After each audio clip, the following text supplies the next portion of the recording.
BFM Business, Hebdocom, le Zoom. Et le Zoom du jour est autour des nouvelles banques d'images. On a eu coup sur coup en France le lancement de 2 nouvelles banques d'images. On a choisi donc de les inviter sur le plateau d'Hebdocom pour savoir ce qui avait poussé ces entrepreneurs à se lancer sur ce marché. À nos côtés donc aujourd'hui, Nicolas Mélian, bonjour. Bonjour. Vous êtes PDG et cofondateur de Frames Dealer et Julie Langlade, bonjour. Bonjour. Cofondatrice et présidente de Pick & Pick. Alors c'est quoi à tous les deux le point de départ de votre boîte? Comment on se dit un jour, tiens, je vais me lancer sur le marché de la banque d'images?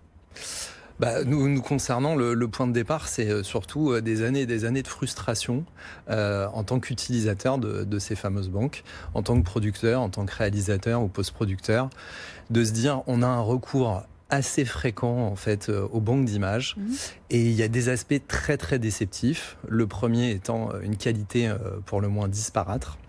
Donc on avait envie de proposer une qualité premium et uniquement du premium. Et la deuxième est l'expérience en elle-même. C'est-à-dire que chercher des images sur une banque de stock, c'est rarement une récréation ou un plaisir. Donc on s'est attaqué à ces deux aspects en se disant qu'il fallait en faire une expérience agréable et surtout proposer des contenus de qualité inégalée. Et vous, Julie, alors? Oui, il y a effectivement une standardisation des images aujourd'hui sur les banques d'images traditionnelles, notamment, ce qui a conduit à l'insatisfaction de nos clients. Alors c'est vrai que avec mes associés, on a une expérience en agence de communication. On a acheté pendant de nombreuses années des milliers de photos sur les banques d'images traditionnelles. Et cette insatisfaction des clients, elle est provoquée par une offre standardisée, par une offre très souvent cliché. Effectivement, une recherche très souvent fastidieuse, parce qu'il y a énormément de contenu sur les banques d'images traditionnelles. Et puis de l'autre côté, il y a aussi la baisse des tarifs qui conduit à l'insatisfaction des photographes parce que leur travail n'est pas justement rémunéré. Oui, parce que alors, vous, Pick & Pick, l'une des caractéristiques de votre banque d'images, c'est précisément qu'elle est respectueuse des photographes. Comment est-ce que ça se matérialise? Oui, c'est vrai que il nous tenait vraiment à cœur de créer un modèle qui soit à la fois équitable. Donc, on rémunère justement nos photographes en leur reversant 50% du prix de la photo, ce qui nous garantit aussi d'avoir un contenu premium. Et puis, c'est un modèle également solidaire parce qu'on avait très envie de créer un business qui ait du sens, un business avec un impact positif, que cette nouvelle génération de photographes qu'on va chercher est aussi en phase avec cela. Et donc, on reverse 5% à 7 partenaires, associations et fondations d'entreprises qui soutiennent des causes sociales et environnementales en France et partout dans le monde.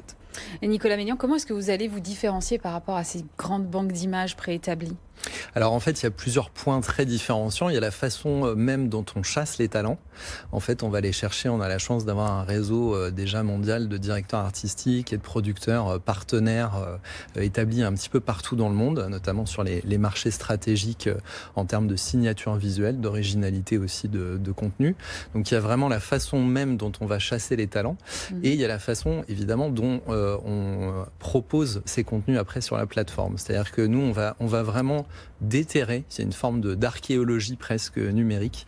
On va chercher en fait dans les rushs non exploités de réalisateurs et de chefs opérateurs partout dans le monde.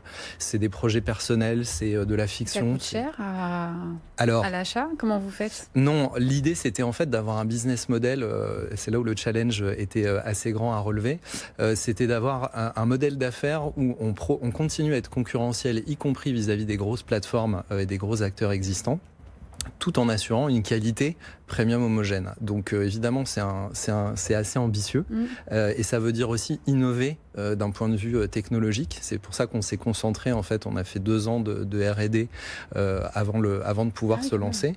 Non seulement pour constituer le catalogue au moment du lancement du site et avoir suffisamment de plans pour ne pas être déceptif, mais également pour développer des outils qui nous permettent d'automatiser tout ce qui n'est pas à valeur ajoutée.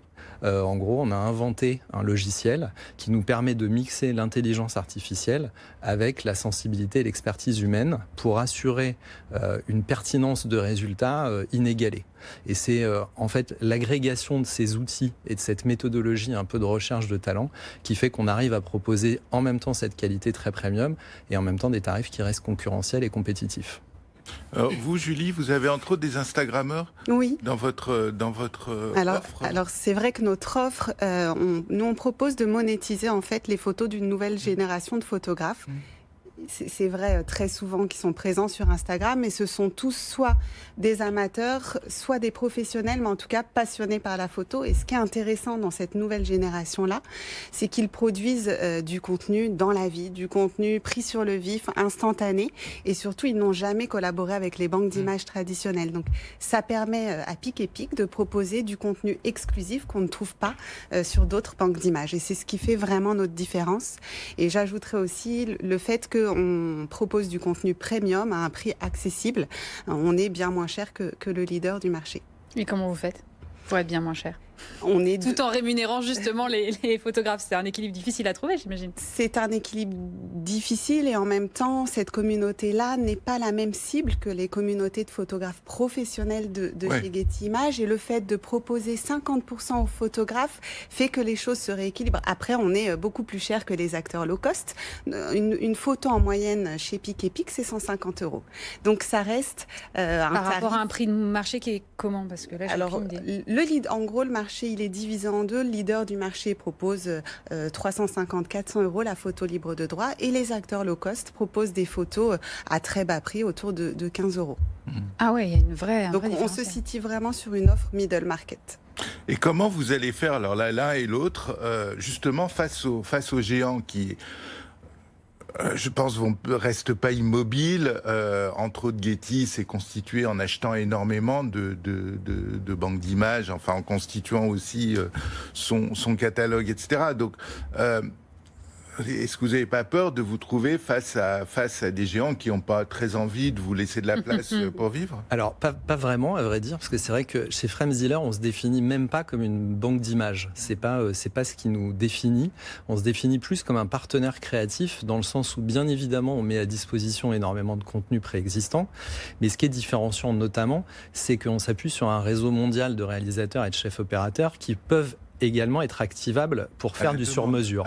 Donc en fait, on n'est pas des producteurs traditionnels de films, on fera jamais des campagnes de A à Z. En revanche, on est des producteurs de plans pour aider justement les agences, les producteurs, parfois les post-producteurs quand ils sont en fin de chaîne et qu'on crie un peu à l'aide parce que justement il a manqué des plans du fait des conditions de tournage, des budgets ou du temps qui nous manque toujours pour produire des contenus de qualité. Donc véritablement, on n'a pas la sensation de faire le même métier. Et puis, comme on vient de cet univers publicitaire, c'est vrai qu'on connaît aussi les codes et les frustrations des créatifs. C'est pour ça qu'on tenait à offrir aussi une expérience utilisateur qui match avec un état d'esprit créatif. Donc on ne fait pas vraiment le même métier, je pense. Et vous, Julie, comment vous les regardez alors, ces grosses agences ? C'est vrai que notre expérience aussi en agence a montré qu'il y avait un vrai besoin, un besoin de répondre aux nouvelles attentes pour avoir du contenu qui différencie, qui permet aux entreprises de se différencier. Et puis nous également, on propose, en fait, on est très proche de notre communauté. La partie humaine fait vraiment partie du socle du projet, que ce soit avec nos partenaires, mais aussi avec notre communauté de picgrammeurs, donc qui sont les photographes de la communauté.